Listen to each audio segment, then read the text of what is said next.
ಅಧಿಕಾರಿಗಳದ್ದೇ ಲೋಪ. ನಿವೃತ್ತ IAS ಅಧಿಕಾರಿ ಕುಮಾರ್ ನಾಯಕ್ಗೆ ಸಂಕಷ್ಟ ಎದುರಾಗುತ್ತಾ ಅನ್ನೋದೇ ಬಹುದೊಡ್ಡ ಪ್ರಶ್ನೆ. 4 ಅಧಿಕಾರಿಗಳ ವಿರುದ್ಧ ಕ್ರಮಕ್ಕೆ ಲೋಕಾಯುಕ್ತ ಸೂಚನೆ ಕೊಟ್ಟಿದೆಯಂತೆ. ಲೋಕ ವರದಿಯಲ್ಲಿ ಅಧಿಕಾರಿಗಳ ಲೋಪ ಬಹಿರಂಗಗೊಂಡಿದೆ. ಅವತ್ತಿನ ಜಿಲ್ಲಾಧಿಕಾರಿ ಈಗಿನ ಹಾಲಿ ಸಂಸದ ಕುಮಾರ್ ನಾಯಕ್ ಅವರೇ ಅಕ್ರಮ ಎಸಗಿದ್ದಾರೆ ಅನ್ನುವಂತಹ ವಿಚಾರವನ್ನ ಅದರಲ್ಲಿ ಉಲ್ಲೇಖ ಮಾಡಿದ್ದಾರೆ. ಅಂದಿನ ತಹಶೀಲ್ದಾರ್ ಶಂಕರ್ ವಿರುದ್ಧ ಕೂಡ ಕ್ರಮಕ್ಕೆ ಶಿಫಾರಸು ಮಾಡಿದ್ದಾರೆ ಲೋಕಾಯುಕ್ತ ಅಧಿಕಾರಿಗಳು. ರೆವಿನ್ಯೂ ಇನ್ಸ್ಪೆಕ್ಟರ್ ಸಿದ್ದಪ್ಪಾಜಿ ವಿರುದ್ಧ ಕೂಡ ಕ್ರಮಕ್ಕೆ ಸೂಚನೆ ನೀಡಲಾಗಿದೆ.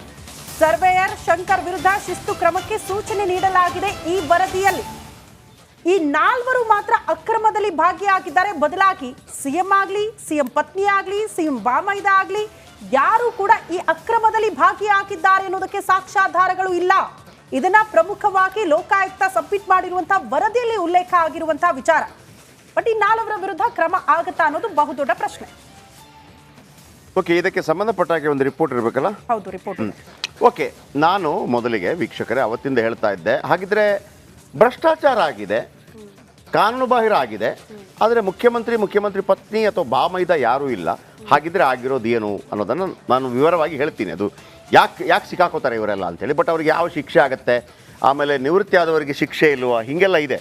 ಆಮೇಲೆ ಒಂದು ವೇಳೆ ಈಗಲೂ ಕೂಡ IAS ಆಫೀಸರೇ ಆಗಿದ್ದಿದ್ರೆ ಯಾರು ಕುಮಾರ್ ನಾಯಕ್, ಅವರ ವಿರುದ್ಧ ಕ್ರಮ ಆಗ್ತಾ ಇತ್ತಾ, ಈ ಎಲ್ಲ ಪ್ರಶ್ನೆಗಳು ಭಾಳ ಅದ್ಭುತವಾಗಿದೆ. ಮೊದಲು ಈ ರಿಪೋರ್ಟ್ ನೋಡ್ಕೊಂಬನ್ನಿ, ಆಮೇಲೆ ಮಾತಾಡೋಣ.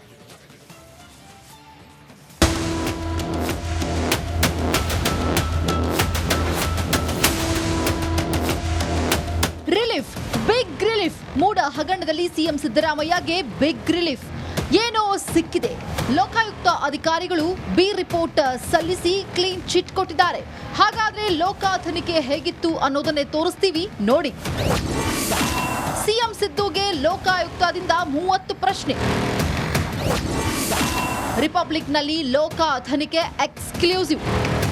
30 ಪ್ರಶ್ನೆ. ಮೂಡ ಹಗರಣದ ತನಿಖೆಗಿಳಿದಿದ್ದ ಲೋಕಾಯುಕ್ತ ಅಧಿಕಾರಿಗಳು ಸಿಎಂ ಸಿದ್ದರಾಮಯ್ಯಗೆ ಕೇಳಿದ್ದು 30 ಸಿಂಪಲ್ ಪ್ರಶ್ನೆಗಳು. ತನಿಖಾಧಿಕಾರಿಗಳು ಕೇಳಿದ ಆ ಪ್ರಶ್ನೆಗಳೇನು, ಸಿಎಂ ನೀಡಿದ ಉತ್ತರವೇನು, ಅಷ್ಟಕ್ಕೂ ಲೋಕ ತನಿಖೆ ಹೇಗಿತ್ತು ಅಂತಾನೆ ತೋರಿಸ್ತೀವಿ ನೋಡಿ. ಮಲ್ಲಿಕಾರ್ಜುನ ಸ್ವಾಮಿ ನಿಮಗೆ ಹೇಗೆ ಪರಿಚಯ? ಮಲ್ಲಿಕಾರ್ಜುನ ಸ್ವಾಮಿ ನನ್ನ ಬಾಮೈದ ಅಷ್ಟೇ. ಮಲ್ಲಿಕಾರ್ಜುನ ಸ್ವಾಮಿ ಜೊತೆ ಹಣದ ವ್ಯವಹಾರವಿದೆಯಾ? ಯಾವುದೇ ರೀತಿಯ ಹಣಕಾಸಿನ ವ್ಯವಹಾರ ಇಲ್ಲ. ಮಲ್ಲಿಕಾರ್ಜುನ ಸ್ವಾಮಿ ಜಮೀನು ಖರೀದಿಸಿದ್ದು ಗೊತ್ತಾ? ಜಮೀನು ಖರೀದಿಸಿರುವ ವಿಚಾರ ನನಗೆ ಗೊತ್ತಿರಲಿಲ್ಲ.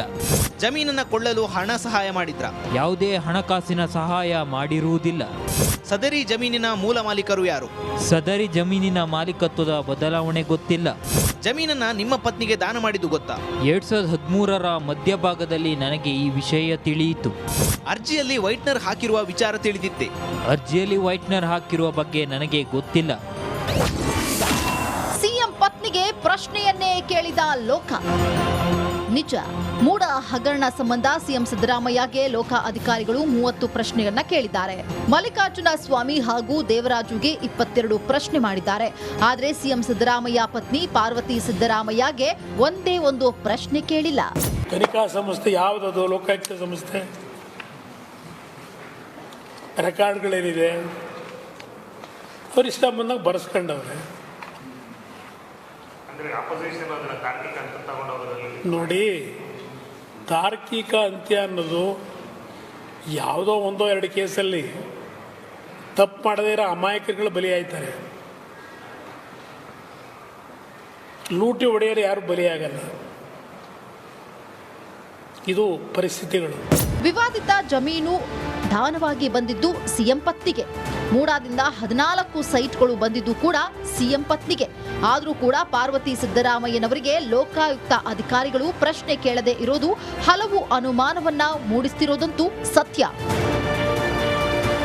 Bureau report, republic Kannada. CM ಸಿದ್ದರಾಮಯ್ಯನವರು ಪ್ರಶ್ನೆ ಮಾಡಿದ್ರು, ಅವರು ಉತ್ತರ ಕೊಟ್ಟಿರೋ ಬಗ್ಗೆ ಅಲ್ಲಿ ಉಲ್ಲೇಖ ಮಾಡಿದ್ದಾರೆ. ಆದ್ರೆ ಇಲ್ಲಿ ಪ್ರಮುಖವಾಗಿ ಫೇಸ್ ಮಾಡಿರೋದು ಆರೋಪವನ್ನ ಸಿಎಂ ಪತ್ನಿ ಪಾರ್ವತಿ ಅವರು. ಬಟ್ ಯಾಕೆ ಅವ್ರಿಗೆ ಪ್ರಶ್ನೆ ಮಾಡಲಿಲ್ಲ ಅನ್ನೋದು ಕೂಡ ಪ್ರಶ್ನೆ. ಏನೆಲ್ಲ ಪ್ರಶ್ನೆಗಳನ್ನ ಮಾಡಬಹುದಿತ್ತು ಅನ್ನೋದಕ್ಕೆ ಒಂದಷ್ಟು ಡೀಟೇಲ್ಸ್ ಅನ್ನ ನಿಮ್ಮ ಮುಂದೆ ಇಡ್ತಾ ಇದ್ದೀವಿ. ಸಿಎಂ ಪತ್ನಿಗೆ ಒಂದು ಪ್ರಶ್ನೆನೂ ಕೇಳಿಲ್ಲ ಲೋಕಾಯುಕ್ತ ಅಧಿಕಾರಿಗಳು. ಯಾಕೆ? ಮೂಡ ಕಡತಗಳ ಬಗ್ಗೆ, ನಾಪತ್ತೆ ಬಗ್ಗೆ ಕೇಳಬಹುದಿತ್ತಲ್ಲ, ಅದನ್ನ ಕೂಡ ಕೇಳಿಲ್ಲ. ಕಡತ ನಾಪತ್ತೆ ಬಗ್ಗೆ ಲೋಕಾಯುಕ್ತ ಅಧಿಕಾರಿಗಳು ಪ್ರಶ್ನೆನೇ ಮಾಡಲಿಲ್ವಾ? ನಾಪತ್ತೆ ಆಗಿರುವ ದಾಖಲೆ ಭೈರತಿ ಮನೆಯಲ್ಲಿ ಇದೆಯಾ? ಸಚಿವರು ಹೆಲಿಕಾಪ್ಟರ್ನಲ್ಲಿ ಹೊತ್ತೊಯ್ದದ್ರ ಆ ದಾಖಲೆಗಳನ್ನ ಅದ್ರ ಬಗ್ಗೆ ಕೂಡ ಪ್ರಶ್ನೆ ಮಾಡಬಹುದಿತ್ತಲ್ಲ, ಯಾವುದ್ರ ಬಗ್ಗೆ ಪ್ರಶ್ನೆ ಮಾಡಿಲ್ಲ. ತನಿಖಾಧಿಕಾರಿಗಳು ಈ ಪ್ರಶ್ನೆ ಮಾಡಲಿಲ್ಲ ಅನ್ನೋದೇ ಹಲವು ಅನುಮಾನಗಳಿಗೆ ಎಡೆ ಮಾಡಿಕೊಟ್ಟಿರುವಂತಹ ವಿಚಾರ. ಇನ್ನು ದಾಖಲೆಗಳಲ್ಲಿ ಸಿಎಂ ಪತ್ನಿ ಸಹಿಯಲ್ಲೂ ಕೂಡ ವ್ಯತ್ಯಾಸಗಳಾಗಿದೆ ಅಂತ, ಎರಡೆರಡು ಸಹಿಗಳು. ಆ ಸಹಿ ಬಗ್ಗೆ ಅಧಿಕಾರಿಗಳು ಪ್ರಶ್ನೆ ಮಾಡಲಿಲ್ಲ ಯಾಕೆ ಅನ್ನೋದು ಕೂಡ ಇಲ್ಲಿ ಅನುಮಾನಕ್ಕೆ ಕಾರಣ ಆಗಿದೆ. ಓಕೆ, ಈಗ ಬನ್ನಿ, ನಮ್ಮ ರಿಪೋರ್ಟರ್ ನಮ್ಮೊಂದಿಗಿದ್ದಾರೆ. ಫಸ್ಟ್ ನಾಗರಾಜ್ ಮತ್ತು ವಿನೋದ್ ಮೊದಲು, ಈಗ ನಾವು ಅವತ್ತಿಂದ ಡೇ ಒನ್ ಇಂದ ನಾವು ಹೇಳ್ತಾ ಇರುವಂಥದ್ದು, ಈಗ ನೋಡಿ ಇಲ್ಲಿ ಯಾಕೆ ಇವರ ವಿರುದ್ಧ ಕ್ರಮಗಳಾಗ್ತಾ ಇದೆ ಅಂತಂದ್ರೆ, ನಿವೇಶನ ಮಾಡಿ ಮಾರಾಟ ಆಗಿತ್ತು ಆ ಜಾಗ. ಹೌದು, ಮಲ್ಲಿಕಾರ್ಜುನ ಸ್ವಾಮಿ ತಗೋತಾರೆ. ಮಲ್ಲಿಕಾರ್ಜುನ ಸ್ವಾಮಿ ತೆಗೆದುಕೊಂಡ ನಂತರ ಅದು ಕೃಷಿ ಭೂಮಿ ಅಂತೇಳಿ ತಗೋತಾರೆ. ಹೌದು, ಆ ಕೃಷಿ ಭೂಮಿ ಹೌದೋ ಅಲ್ವೋ ಅಂತೇಳಿ ಕ್ಲಾರಿಟಿ ಕೊಡಬೇಕಾಗಿರೋದು ಯಾರು ಅಂತಂದ್ರೆ ಇವರೇ ನೋಡಿ, ತಹಶೀಲ್ದಾರ್, ರೆವಿನ್ಯೂ ಇನ್ಸ್ಪೆಕ್ಟರ್, ಸರ್ವೇಯರ್ ಮತ್ತು ಜಿಲ್ಲಾಧಿಕಾರಿ. ಅವರು ಸ್ಥಳಕ್ಕೆ ಹೋಗಿ ನಾನು ನೋಡಿದ್ದೀನಿ ಅಂತ ಲೆಕ್ಕ. ಅವರು ಅದನ್ನು ಕೃಷಿ ಭೂಮಿ ಅಂತೇಳಿ ಕೊಟ್ಟಿದ್ದಾರೆ. ಆಮೇಲೆ ಅದನ್ನು ಚೇಂಜ್ ಮಾಡ್ಕೋತಾರೆ. ಕೃಷಿ ಭೂಮಿ ಅಂತ ಹೆಂಗೆ ಕೊಟ್ರಿ ಅಂತ ಈಗ ಬರೋದು ಅದೊಂದೇ ಪ್ರಶ್ನೆ. ಅವ್ರ ದಾಖಲೆಗಳನ್ನು ನೋಡ್ಲಿಲ್ಲ, ಅಲ್ಲಿ ಜಾಗಕ್ಕೂ ಹೋಗಲಿಲ್ಲ, ಸಹಿ ಹಾಕಿದ್ದಾರೆ ಅಂತ. ಹಾಗಾಗಿ ಅವರು ನಾಲ್ವರ ವಿರುದ್ಧ ಕ್ರಮ. ನಂಬರ್ 1. ಮುಖ್ಯಮಂತ್ರಿಗಳ ವಿರುದ್ಧ ಯಾಕಿಲ್ಲ ಅಂತಂದ್ರೆ, ನಾನೇನು ಹೇಳಲಿಲ್ಲಪ್ಪ ಅದನ್ನು ಮಾಡಿ. ನಾನು ಮೊನ್ನೆ ಹೇಳಿದೆ, ಏನೆಲ್ಲ ಪ್ರಭಾವ ಬೀರೋದು ಅಂದರೆ ಫೋನ್ ಮಾಡಿ ಹೇಳೋದು, ನೋಡಪ್ಪ ಸ್ವಲ್ಪ, ಅಥವಾ ಪತ್ರ ಬರೆದು ಇದರ ಬಗ್ಗೆ ಮಾಡ್ಕೊಡಪ್ಪ ಅಂತೇಳಿ, ಅಥವಾ ಮೂರನೇದೇನಪ್ಪ ಅಂತೇಳಿ ಮನೆಗೆ ಬಾ ಒಂದು ಪಾರ್ಟಿ ಮಾಡೋಣ ಅಂತ ಅಂದ್ಬಿಟ್ಟು. ಈ 3 ಆಗಿದ್ರು ಕೂಡ ಪ್ರಭಾವ ಬೀರಿದ್ದಾರೆ ಅಂತ ನಾನು ಕಾನೂನಾತ್ಮಕವಾಗಿ ಹೇಳ್ತಾ ಇದ್ದದ್ದು. ಈಗ ಇವರ ವಿರುದ್ಧ ಕ್ರಮಗಳಾಗತ್ತೆ.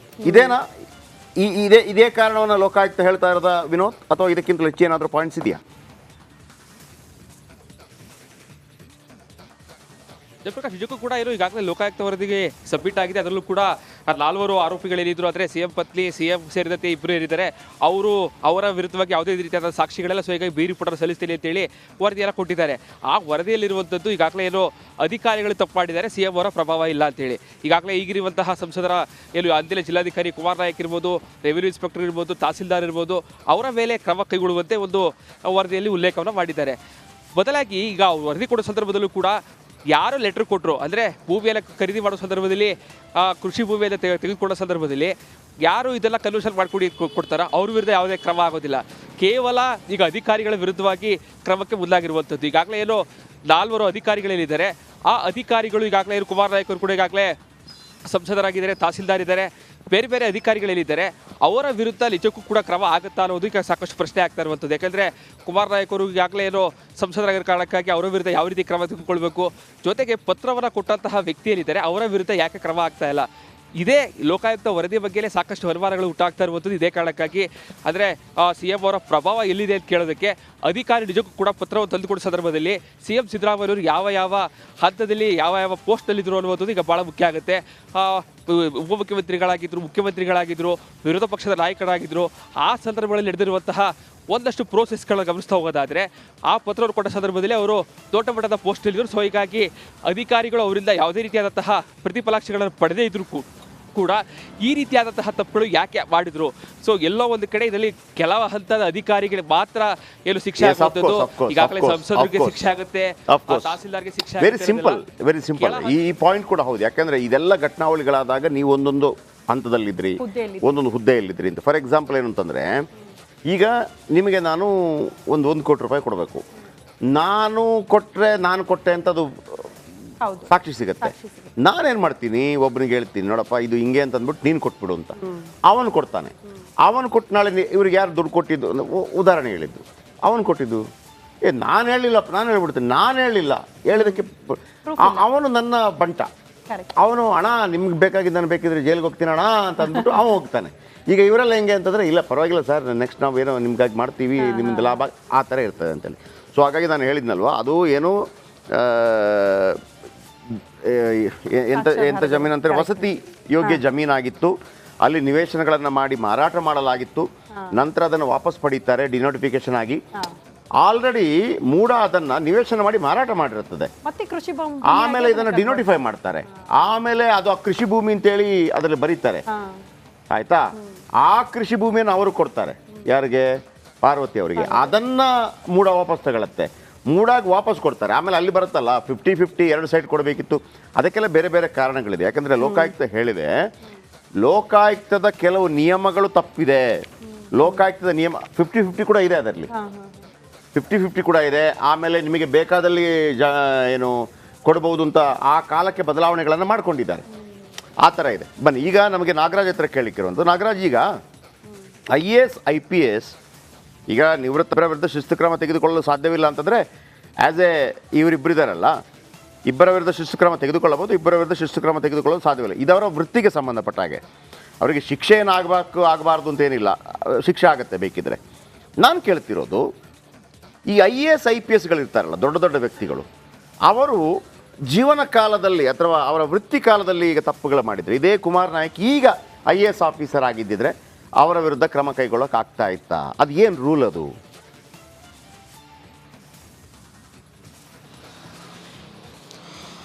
ಜಯಪ್ರಕಾಶ್, ಸಾಮಾನ್ಯವಾಗಿ ಎರಡು ನಿಯಮಗಳಿರ್ತವೆ IAS ಮತ್ತು IPSಗಳಿಗೆ. ಸಾಮಾನ್ಯವಾಗಿ ಏನು ಅಖಿಲ ಭಾರತ ಸೇವಾ ನಿಯಮಗಳು ಅನ್ವಯ ಆಗುವಂಥದ್ದು. ಅವರ ವಿರುದ್ಧ ಏನಾದರೂ ಇಲಾಖಾ ತಪ್ಪುಗಳು ಕಂಡು ಬಂದಲ್ಲಿ ಆ ಒಂದು ಅಖಿಲ ಭಾರತ ಸೇವಾ ನಿಯಮಗಳ ಪ್ರಕಾರ ಅವ್ರ ಮೇಲೆ ಕ್ರಮ ತೆಗೆದುಕೊಳ್ಳುವಂಥದ್ದು.